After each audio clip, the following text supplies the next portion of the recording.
morning. Good morning to everybody. Before I start, I request you to put both your hands together and clap for all of you for having spared your day and come here for learning.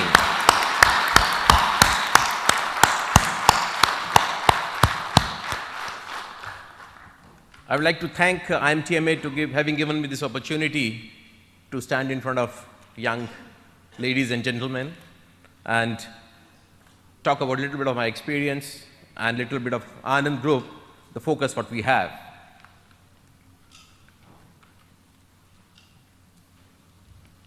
We at ANAND are more known for people orientation. We take more pride in getting more connected with people.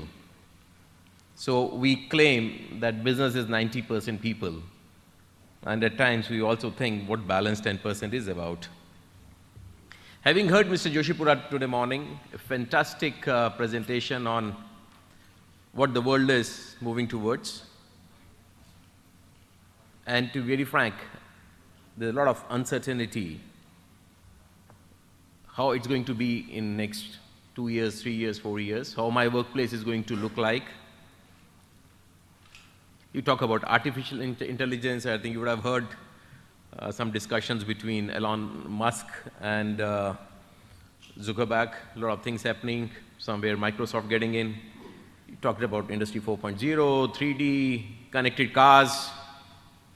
There's a lot happening in this world.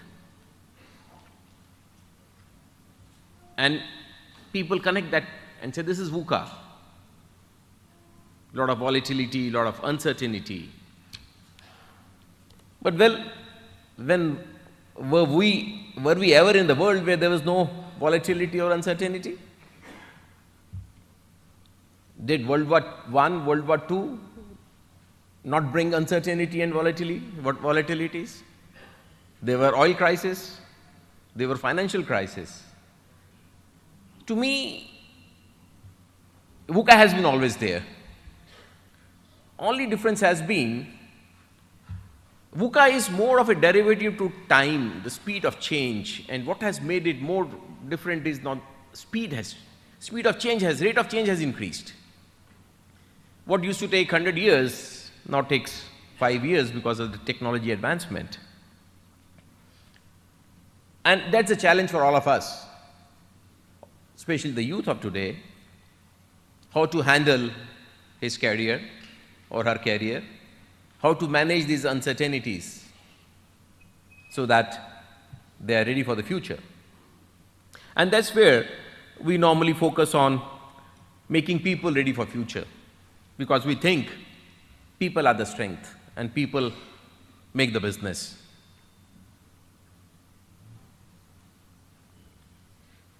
We at ANAND started innovation program a few years back, that was 4 years back, and we defined innovation as any improvement beyond 30 to 40% in anything you do is innovation. If you reduce your inventories by 40%, you get an innovation medal. If you improve your productivity more than 30–40%, you've done innovation. A lot of people challenge us. What do you mean by this? Innovation is to do with the product. And we deliberately kept product out. Because we thought we are a manufacturing company and innovation project was to aspire people. I would say to inspire them to take aspirational goals. And we had no other choice than to get into the segment where we could cover 50–60% of our people on the shop floor who work, who produce and who deliver. And after 4 years, having successful launch of innovation projects in various companies, we moved towards product. We're looking at innovation in the products now. But more than that, the question came, you have inspired people now. Now when I talk to my people, I said, you need to improve your productivity 100%. I don't see people with the shoulder down, they say, yes, we will attempt, we will come back to you. To me, that's a success. Having said that, we said, well, we have inspired people now. They're willing to take challenges. How do we go next? And this was the forest view. So we said, let's challenge people beyond, and let's say, can we go for zero defect? Well, I have to talk about the leaders led, because that part I will take later. So this is the main focus area what we started in our group companies. And it took us time to define the philosophy behind it. So I will take another 5 minutes explaining the philosophy, because that's more important than the way we went through. If you look at this slide, there are 3 things which are very catching. One is transformation. That's the goal. We just started the journey. We are nowhere close to transformation. But obviously, we would like to transform. 2 more catchy words, zero defect and culture. I will spend some 5 minutes on both these words. The philosophy, understanding what ANAND Group has for these 2 words. Zero defect, for example, having n number of firewalls closer to your dispatch to the end customer, giving zero defect product to customer, is that a zero defect? No, it's not. Then what is zero defect? First time right, every time right. This means no failure, no wastage. In whatever we do, it's not only product, it's also my commitment. If I have to be here at some particular time, I have to make a presentation, my presentation quality, I need to think about the purpose, I need to think about in front of whom I am speaking and what I need to deliver. That is also zero defect.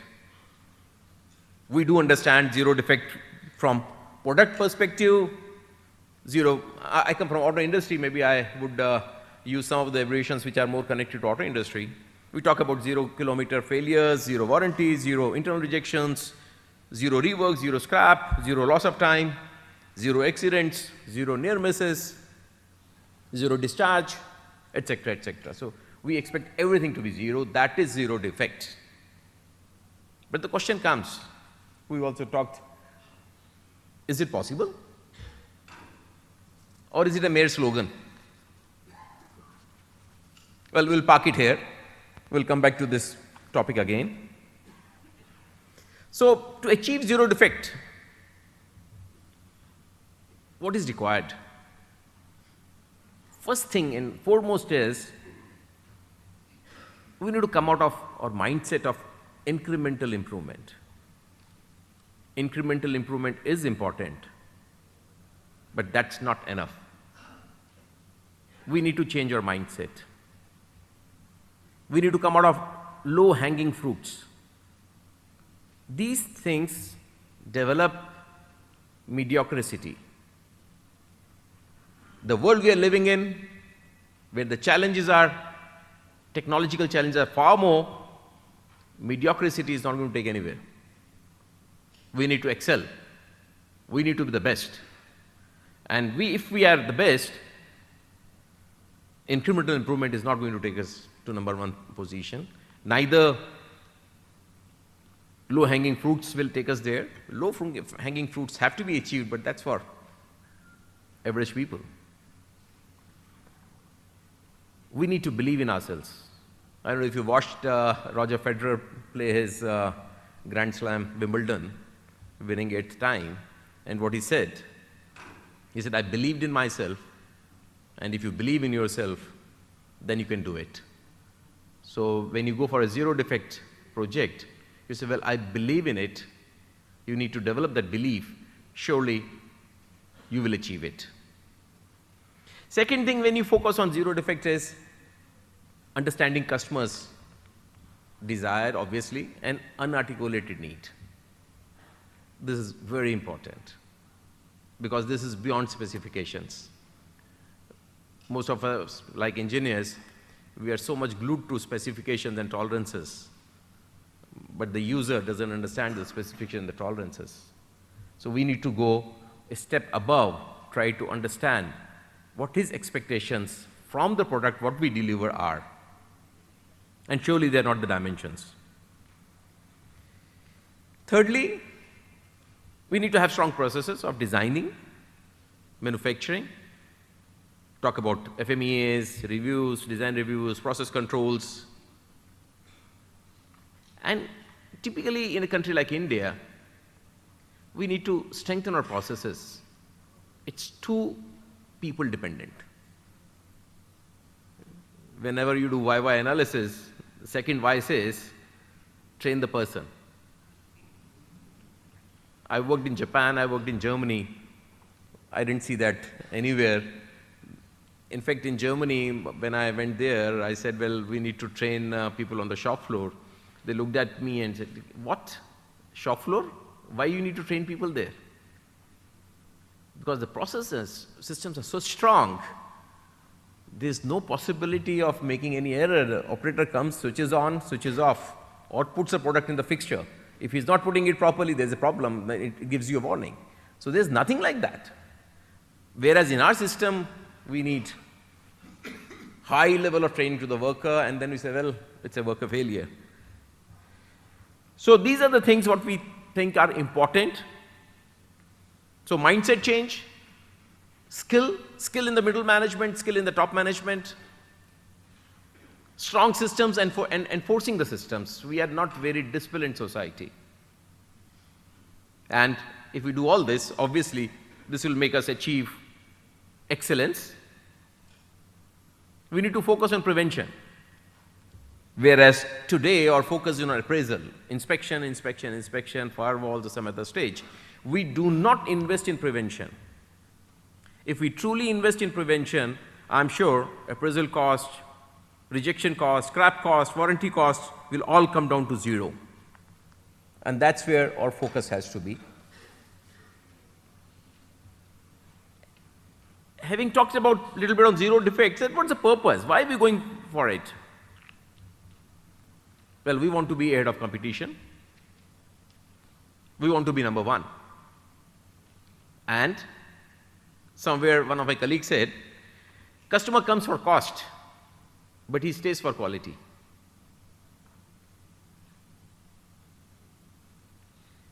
Coming back to again ANAND Group, typical people-oriented company. We want to be in great place to work in the country. We empower people, we give them enough opportunities to fail. We celebrate failures. We are highly customer-oriented. We want maximum returns for our shareholders. So we develop people, we give them an environment to aspire and to be number one. Hence, we took this zero defect project, which is more aspirational. It's more aspiring people to take zero defect during this journey of zero defect, to take an approach of perfectionist, not somehow do it, not 80% do it, it has to be 100%. As I talked about my little bit of experience in Germany, initially I was not following the language. Every meeting I would hear two words which came to my so after the meeting I would say, what are these two words? They would say genau, and the second word very common used was controle. Genau meant perfection. Every second sentence in a meeting connected to manufacturing had a word perfection. Nothing short of 100% was acceptable to them in any area. And we look ourselves, we celebrate small successes, and that's where we stop ourselves. So we need to meticulously plan and execute. And more important, enjoy the journey. Once you start enjoying this journey, I'm sure we'll be able to multiply it. Coming to the other word, which is culture. Well, can we embrace this journey alone? Or with very few people?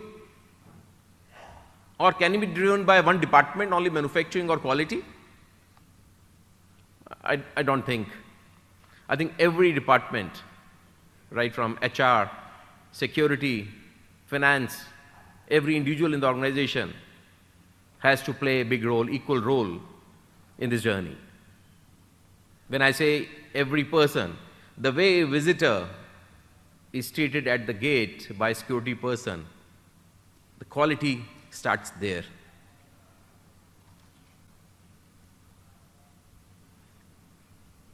We need to reach out to the people, make them understand the purpose, and then take them along, guide them, train them. Even Toyota, one of my colleagues whom I spend a lot of time on understanding quality tools, we talked about Toyota culture, and I read a line in Toyota culture book which says, to really affect change in process, you must change people mindset. People belief and values are rooted in culture. And if you look at the definition, Oxford definition of culture, no different. Culture consists of beliefs, behaviors, objects, and other characteristics common to a member of particular group, that's organization or a society. Through culture, people and groups define themselves and conform to society's shared values and contribute to society. This is a standard definition, and we thought if we have to take an aspirational goal like zero defect, it cannot be one of the projects. It cannot be a project of 6 months and say, I define the time, I define 6 gates or 4 gates and finish it. No, it's not project management. It is cultural change. It's a change of the mindset. It's a change of behavior. Hence, we made it a cultural change project or way forward.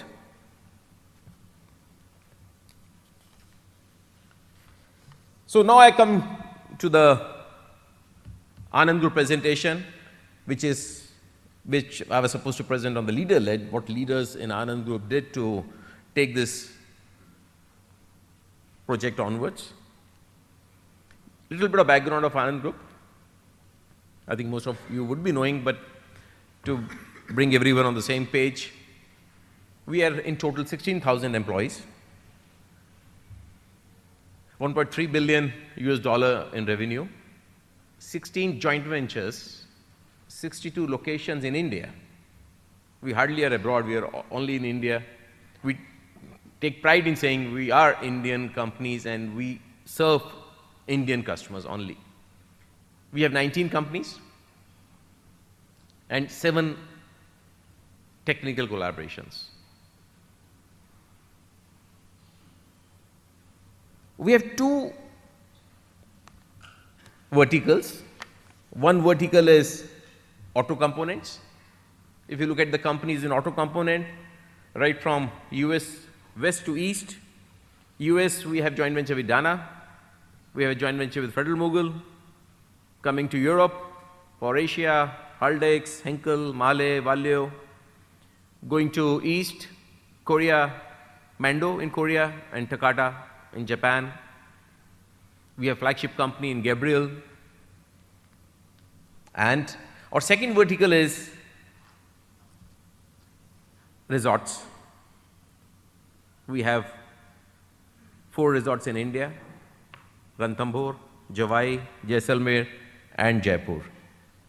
And if you ask us what is our speciality, we say not the business, we say partnership. Our strength is partnering joint ventures, partnering customers, partnering employees, partnering with suppliers, all stakeholders with all or people.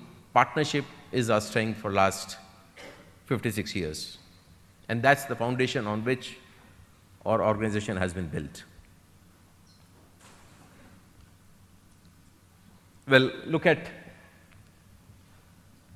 the challenge what we have taken, or the vision what we have made for ourselves. We would close this year, if the market goes the way it is, around 9,000 crore. We want to be 13,590 crore by 2020. In past 4 years, we have grown at rate of 12% CAGR, whereas Indian market grew 5%. We grew 7% more than the market. And if we have to reach 13,590 crore, we have to grow at the rate of 18%.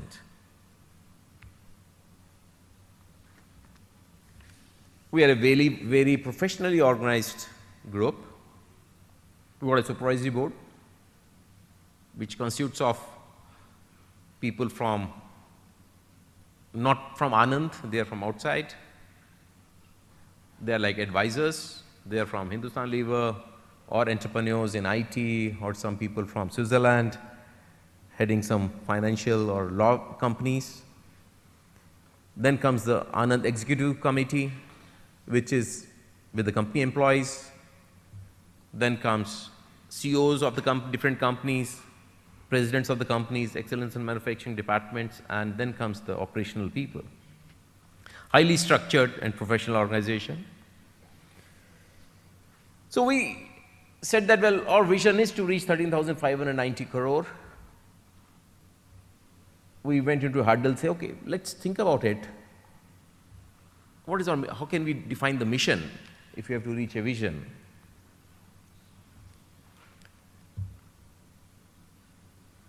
We discussed about quality, technology, cost, supplier, footprint, partnerships, innovations, a lot of different things.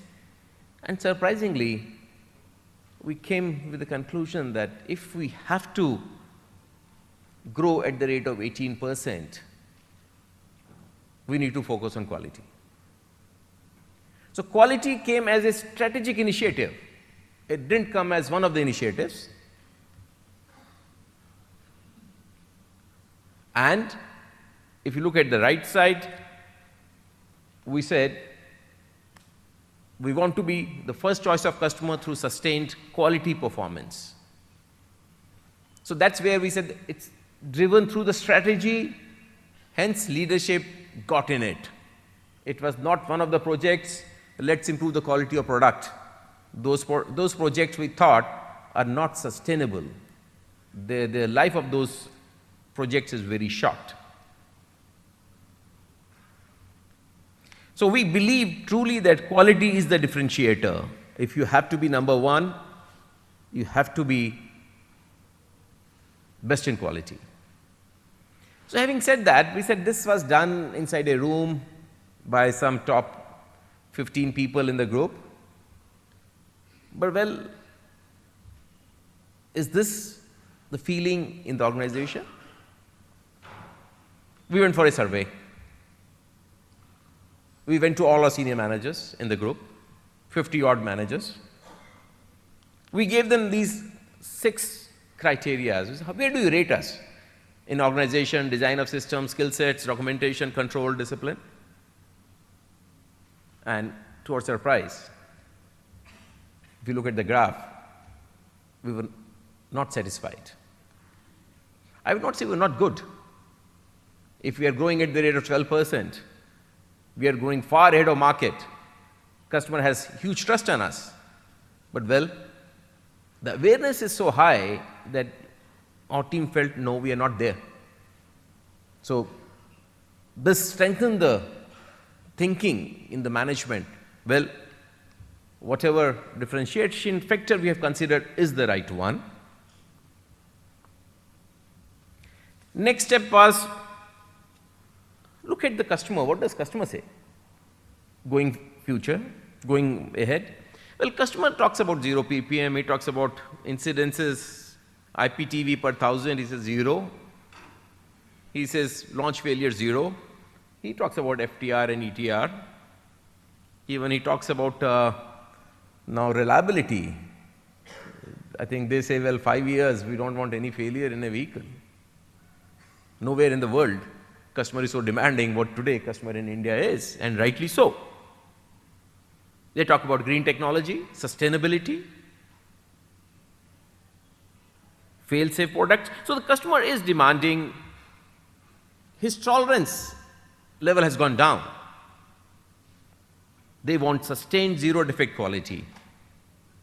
So internal survey says quality, customer demands quality. We said, okay, another dipstick.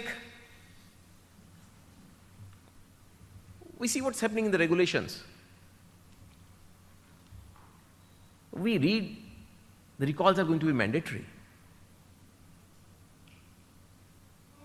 And what does mandatory mean? It has been passed in Lok Sabha, I think is expected to go to Rajya Sabha during next few days, and if it gets passed, I think this would start very soon. And what would this mean? The manufacturer or the authorities could order a full recall, and it's mandatory for manufacturer to either reimburse fully, replace, or repair the vehicle. Till date, it has been voluntarily in India. And you'll be amazed to know that in last 4 years, from 2012 to 16, there have been recalls of 2.24 million vehicles in India, around 17–18%. And believe me, that's voluntary. Now imagine if this becomes mandatory, I don't know, this figure is going to be 25%, 30%? No idea. And who is the cause of recalls? These are the causes. Any of the single cause where you can blame OEM? No. It's all we tier 1 suppliers. We have defaulted. Hence, the brand of our OEM has got affected. Going forward with mandatory recall, this would be a big challenge. Doesn't this call for looking at quality again and driving zero defect? I think it's good enough reason to look at it. I think we talked about rate of change. This is going to be another forcing factor. It can't take you years and years to improve. Time has shrunk. What used to happen in 10 years today happens in 1 year. So similarly, all rate of change, whatever we do, we have to speed up if we have to survive and compete in this world. Then came the leadership manthan. Well, we understand now. We have taken up quality. How do we handle it? Having given a statement, well, it doesn't get translated to execution. We said, how it has been so successful in Japan and Germany. Look at today morning, we talked about traffic in the city we are in and in Tokyo, the way they board the trains. Germany, there's no speed limit on the roads. There's need to have a dipstick, analyze where are we.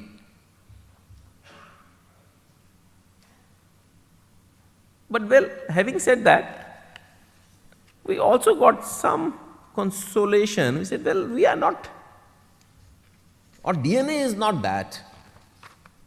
We have strong rituals. We have a great example of one of the biggest, safest launch ever, Mangalyaan. Enforcement, discipline, when it comes to whatever, enforcement, demonetization, GST, great examples of enforcements, standards, or constitution itself. So it's not in our DNA. We can change. We need to elevate ourselves from individual to company to societal level. That is important. As a leader, we need to demonstrate, not teach.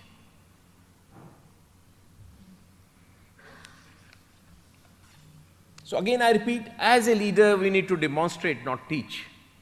This was the word which was taken by the leaders.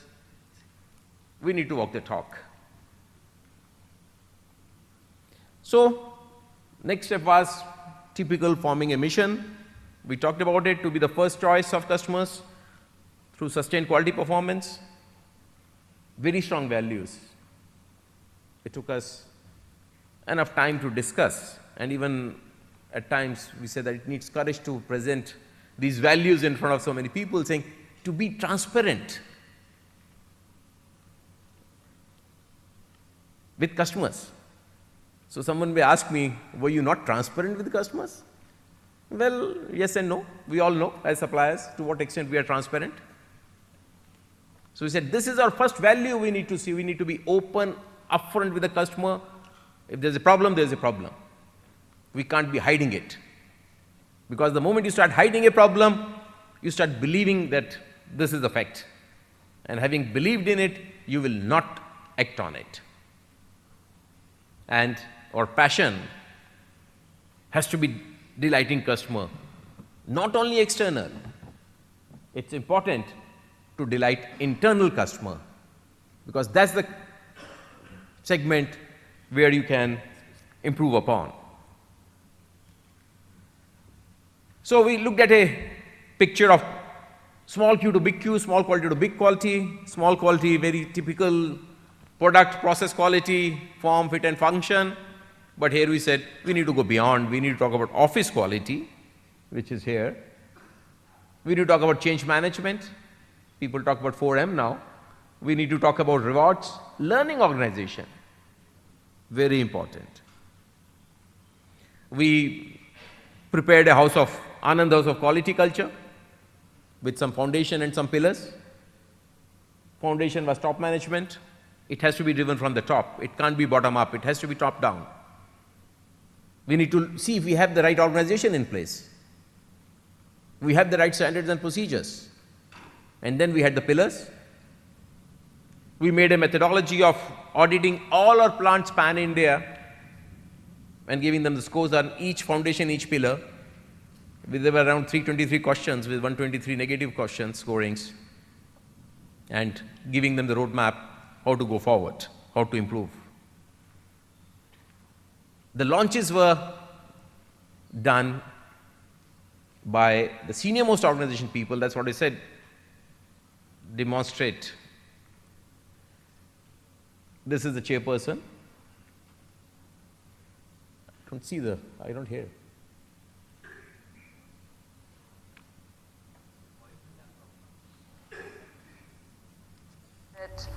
We graduate from looking at quality in terms of just shop floor or PPM levels or product launches to actually quality in every aspect of what we do. This is a chairperson. The tree is a human being. If you are just looking at your quality head or your manufacturing head to produce quality, you will absolutely fail.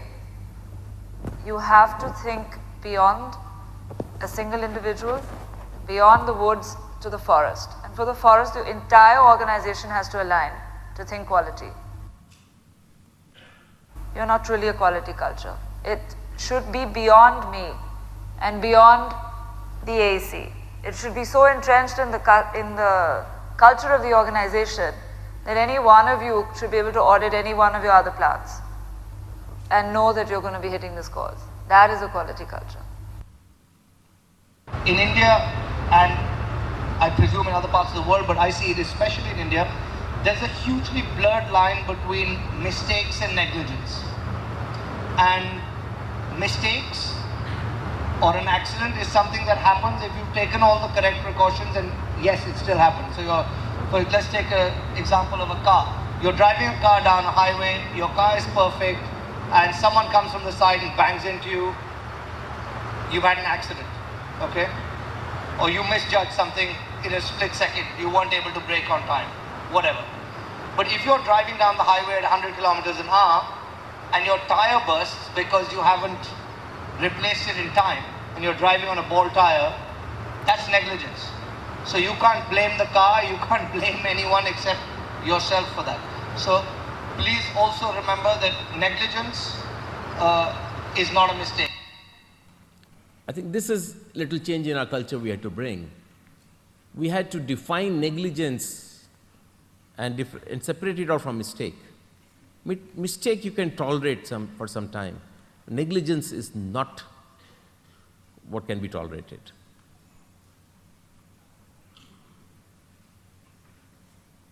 And then we talked about detailing. We said God is in detail. There used to be a saying, devil in detail. We said, no, God is in detail, not devil. More you go in detail. That was my answer, that both are important. Perfection, pursuit of perfection is certainly important, but there's nothing called absolute perfection. But at the same time, speed is very much important. So what you heard till now was the chairperson, Mrs. Anjali Singh, or supervisory board member, Mr. Jaisal Singh, or CEO, Mr. Deepak Chopra. Then what does this mean? I think this means change in mindset. We need to aspire. We need not believe in incremental improvement anymore. So by showing you these clips, what I meant was the senior management, senior-most management went to all the hubs in India, 3 hubs, and we had a launch separate, and we connected with the people, we connected with every organization of ANAND Group, and gave a message. This is what our understanding is about quality culture. We had debates, we had discussions, we had question answer sessions, and we made our requirement very clear. Well, we talked about office quality, infrastructure, we talked about behavioral aspect, and at the end, well, these are some specific tools. We looked into organization, our weaknesses, our role-based organizations need to be strengthened, skill building needs to be seen, problem-solving tools have to be seen, IT has to get more in detail, well, speed of implementation, because we cannot be second to none, we have to be at the pole position. And well, we made our PDCA chart, how do we go about it?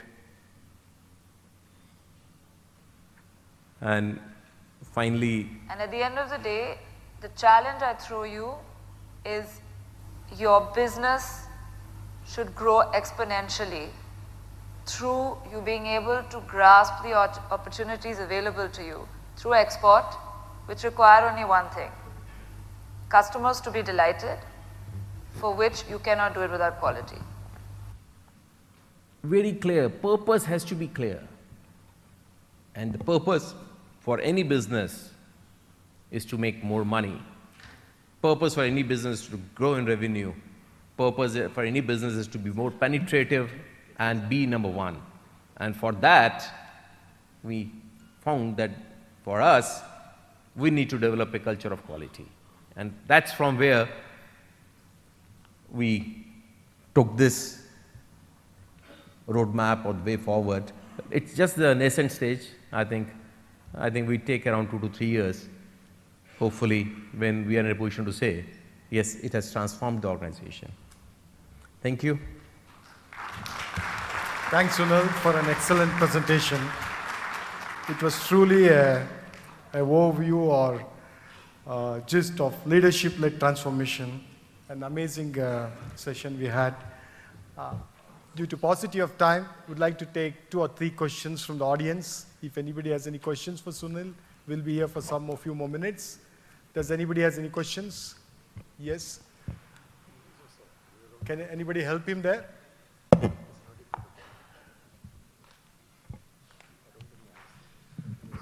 A very good afternoon, sir. I am Tabrez Ahmed from Toyota Kirloskar. Yesterday, we had an opportunity to visit one of your group companies, Dana Spicer. It was very amazing to see a lot of things what you spoke actually into practice and the people's passion towards these activities. Well, coming to my question, I just want to read it out. On your topic, the leader-led transformation, I'm very keen to know, when we bring a new activity or concept or transformation, what is the base or foundation that has to be established for smooth takeoff and sustenance? In fact, last 2 days, we were around 40 senior people sitting in a room, going through practically this process. We have a team, what we call it Excellence in the Manufacturing team, which is working for me. We have a council below that. And council is empowered. We may have some thoughts, we may have some plans, but finally council comprises of 6 people. They are operational heads or CEOs of different companies. So you pick up 4 to 5 people from the big ANAND Group companies where the sales are around 2,000 or 1,500 crore each. And along with them, some people who have more in-depth knowledge of quality. So this council gives a recommendation to ANAND Executive Committee. So we have 5 members in ANAND Executive Committee. There's a senior most committee in ANAND Group. Then we debate, we discuss, and then on that basis, when we are in a position to say, well, this is what we need to formulate, then we connect with 40 odd people within the organization, spend a day or 2 deliberating on, well, this is what we have come up with the conclusion, but well, we still need to discuss, get your views, get you aligned, and if we need to change, we change our systems. So that's how we have been doing till now. Thank you, sir. Thank you for that. Yeah. Anybody else? There are 2 more hands there.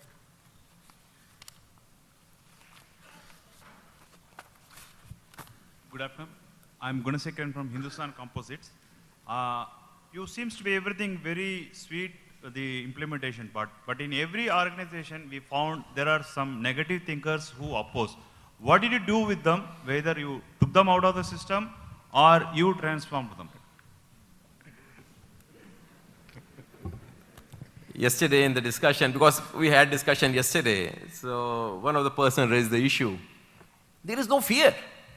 We need to put fear in the mind of the people. And our CEO, he says, sorry, that's not what ANAND Group is about. We don't believe in putting fear in people. We want to motivate people. And if you look at in any of such journeys, your aim is to take 100% people along with you, but you never get 100% people.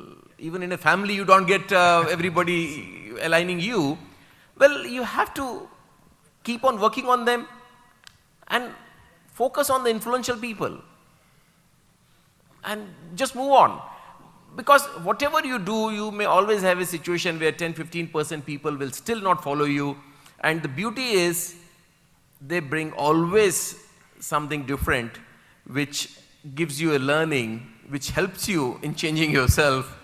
Otherwise, they are very good people. I think there's a doha also, Kabir Das ka. So you need to keep your detractors next door so that they can keep you always on your feet. Thank you. That's it. Any more questions? I think Mr. Kaul extolled so beautifully. It was more like a management sage next to me. Huh? I think he's a great, must be a follower of Peter Drucker. With this, I close this session, and thank you very much to one and all. Thank you. Thanks a lot. Thank you. One more question is there. Thank you. Excuse me, sir. You must be really like, you're speaking like a Peter. Yeah, I just, so that they can take a good photo.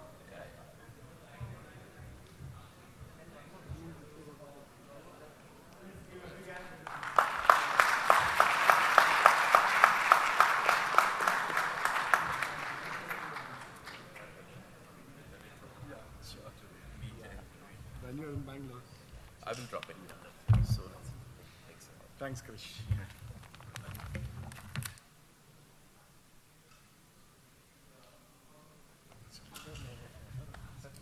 It's my pleasant duty to thank Mr. Raghav Bhatia on behalf of INTMA